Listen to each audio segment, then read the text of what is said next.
ડીસા તાલુકાના માલગઢ ગામે આવેલી શ્રેષ્ઠ CLH માળી આદર્શ હાઈસ્કૂલ ખાતે અભ્યાસ કરતા બાળકો દ્વારા રામ મંદિરના પ્રતિષ્ઠા ઉત્સવ નિમિત્તે અનોખી ઉજવણી કરવામાં આવી।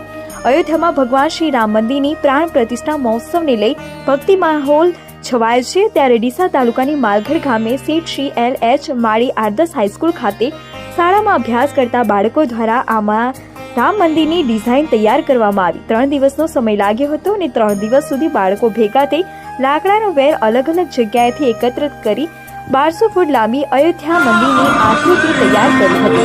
સમગ્ર દેશ રામમય બની ગયો છે અને ભગવાન શ્રી રામ મંદિરના પુનઃ પ્રાણ પ્રતિષ્ઠા મહોત્સવની તાડામાર તૈયારીઓ ચાલી રહી છે।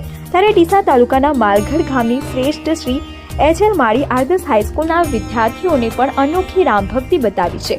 શાળાના બાળકોએ સતત 3 દિવસ સુધી મહેનત કરી લાકડાના વેરમાંથી રંગોળી પૂરી આબેહૂબ અયોધ્યા નગરીની કલાકૃતિ બનાવી હતી। બાળકો દ્વારા આ તૈયાર કરેલી આકૃતિની મહાઆરતી કર્યા બાદ વિદ્યાર્થીઓ એકસાથે રામધૂન બોલાવી રામ મંદિર પ્રતિષ્ઠાની અનોખી ઉજવણી કરી હતી। આ અંગે શાળાના આચાર્ય મિલનભાઈ રાવલે જણાવ્યું હતું કે ભગવાન શ્રી રામ ઉત્સવ નિમિત્તે અમારી શાળામાં પણ બાળકોને સતત 3 દિવસ સુધી અલગ અલગ જગ્યાએ ફરી લાકડાનો વેર એકત્રિત કરી આજે રંગોળી પૂરી અયોધ્યા નગરીની આબેહૂબ કલાકૃતિ બનાવી છે। 1200 સ્ક્વેર ફૂટની આકૃતિ બનાવવામાં વિદ્યાર્થીઓ ખૂબ જ ભારે જહેમત ઉઠાવી હતી અને ત્યારબાદ આજે આકૃતિની મહા આરતી કરી રામધૂન બોલાવી હતી। જ્યારે સમગ્ર ભારત દેશમાં અને જ્યાં જ્યાં વિદેશોમાં પણ ભારતીયો રહે છે ત્યાં આગળ જ્યારે આગામી 22 તારીખે યોજાનાર રામ મંદિર પુનઃ પ્રાણ પ્રતિષ્ઠા મહોત્સવની અંદર જ્યારે હર્ષોલ્લાસથી ભારતીયો આ તહેવાર દિવાળીની જેમ ઉજવી રહ્યા છે ત્યારે આજરોજ શેઠ શ્રી LH માળી આદર્શ હાઈસ્કૂલ માલગઢ તાલુકો ડીસા ખાતે એક સુંદર રંગોળી 1200 સ્ક્વેર ફીટની રંગોળી બનાવી અને આ ઉત્સવની અંદર સહભાગી બનવા માટે વિદ્યાર્થી મિત્રો સ્ટાફગણ તમામે ખૂબ જ જહેમત ઉઠાવી છે। આ રંગોળી 2 કલાક એના ડ્રોઈંગનો સમય થયો છે અને 3 કલાક એના રંગ પૂરવાનો સમય થયો છે। શાળા સમય બાદ વિદ્યાર્થી મિત્રોએ શિક્ષક માર્ગદર્શકશ્રીઓના માર્ગદર્શન હેઠળ આ સુંદર મજાની રંગોળી અહીંયા રચના કરી છે અને જે રંગોળી જે છે એ આપણું મંદિર રામ મંદિર જે નિર્માણ પામનાર છે એ એની પ્રતિકૃતિ સમાન અહીંયા સુંદર રંગોળીનું સર્જન કર્યું છે અને વિદ્યાર્થી મિત્રો શાળા પરિવારમાં ખૂબ ઉત્સાહ છે। આ પ્રસંગે રામધૂન રામસ્તુતિ તથા બાળકોમાં એક માનવ શૃંખલા રચી અને જય શ્રી રામની માનવ શૃંખલા રચી અને એક સુંદર આ હર્ષોલ્લાસમાં આ દેશના તહેવારની અંદર પણ શાળા પરિવાર જોડાયો છે એમની અને અમને ખૂબ ખૂબ ખુશી છે।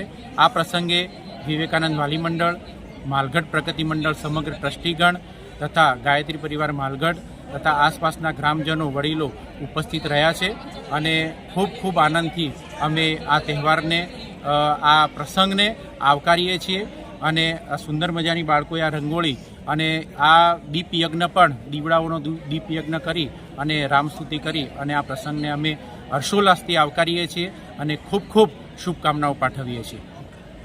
રંગોળી બનાવવા એનો બેસ્ટમાંથી બેસ્ટ ઉપયોગ કર્યો। આ વેર જે એનો ક્યાંય ઉપયોગ થતો નથી અમે આનો રંગોળી બનાવવામાં ઉપયોગ કર્યો અને અમને આ કલર બનાવતા 9 દિવસ લાગ્યા। 9 દિવસમાં અમને ખૂબ મહેનત કરી। એકવાર તો મન ડગુમગું થઈ ગયો હતો કે નહીં થાય પણ મહેનત અને સાહેબની સલાહ અને માર્ગદર્શનના કારણે અમે 22 જાન્યુઆરીના રોજ અયોધ્યામાં ઉજવાના રામ મંદિરના નિમિત્તે અમે આ રામ મંદિર રંગોળી દોરી। એમાં અમને ખૂબ શિક્ષકોનો સાથ સહકાર મળ્યો અને આ વેરમાંથી રંગોળી બનાવવામાં અમને ખૂબ જ આનંદ થયો। આ રંગોળી બનાવવામાં કેટલો સમય લાગ્યો હતો અને કેટલા લોકો હતા? આ રંગોળી બનાવવામાં આવે કલર બનાવવામાં 7 માણસો હતા। અમને 7 જણા ભેગા થઈને 9 દિવસમાં કલર બનાવ્યો અને આ રંગોળી ડ્રોઈંગ અને કલર પૂરવા સાથે અમને 5 થી 6 કલાક થયો અને એમાં સંખ્યા થોડી વધારે હતી 15-20 જણા હશે ત્યારે આ રંગોળી 5 કલાકમાં અમે દોરી અને પૂરી શક્યા। શ્રી પ્રગતિ મંડળ માલગઢ સંચાલિત શેઠ શ્રી આદર્શ હાઈસ્કૂલ માલગઢના પ્રેસિડેન્ટ તરીકેની જવાબદારી છે। આજે શાળાની અંદર જે સમગ્ર વિશ્વ 22 જાન્યુઆરી 2024ના રામલલ્લાની પ્રાણ પ્રતિષ્ઠા પુનઃ પ્રાણ પ્રતિષ્ઠા થઈ રહી છે, એના અનુસંધાને અમારી શાળાની અંદર બહુ સુંદર એક ભવ્ય અયોધ્યાનગરી જેવું જ રામલલ્લાનું જે મંદિર બન્યું છે એવી પ્રતિકૃતિ બનાવી છે, ચિત્રણ કર્યું છે અને શ્રી રામ ભગવાનની આકૃતિ પણ બનાવવામાં આવેલી છે. સમગ્ર શાળા પરિવાર બહુ જ સુંદર માહોલમાં છે. આજે બાળકોએ સુંદર રંગોળી પૂરી અને 2 દિવસથી સતત મહેનત કરી અને આચાર્યશ્રી અને શાળા સ્ટાફ અને બાળકો ખૂબ સુંદર કાર્ય કર્યું છે. અને આજે જાણે અમે બધા અયોધ્યામાં હોઈએ એ રીતે જો રામલલ્લાની પુનઃ પ્રતિષ્ઠા થઈ રહી છે એવા માહોલમાં અમે આજે સુંદર વાતાવરણમાં ખૂબ જ ભક્તિમય વાતાવરણ થઈ રહ્યું છે.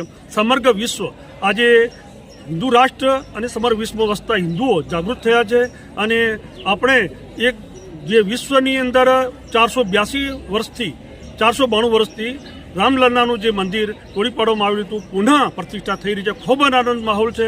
સમગ્ર આ કાર્યક્રમમાં RSS, વિશ્વ હિન્દુ પરિષદ, ભારતીય જનતા પાર્ટી અને સમગ્ર હિન્દુ પ્રજાના જે સંગઠનો છે એ કાર્ય કરી રહ્યા છે. ખરેખર દિવાળીનો માહોલ બન્યો છે એવું ઉમંગ અને ઉત્સાહથી અને હિન્દુ પરિચય જાગૃત થઈ છે એવો માહોલ સાબિત થઈ રહ્યો છે. અને શહેરે શહેરે ગામડે ગામડે લોકો ઘર શણગાર્યા છે, શેરીઓ મોહલ્લાઓ શણગાર્યા છે, મંદિરો શણગાર્યા છે, સફાઈઓ કરી છે અને એના સુંદર આજે જે અહીંયા માહોલ ઊભો થયો છે એ ખૂબ જ સુંદર માહોલ થયો છે. રામલલ્લા દરેકના હૃદયમાં છે, બિરાજેલા છે અને રહેશે એ શુભકામનાઓ સાથે ભારત માતા કી જય, વંદે માતરમ, જય જય શ્રી રામ. ખૂબ સરસ.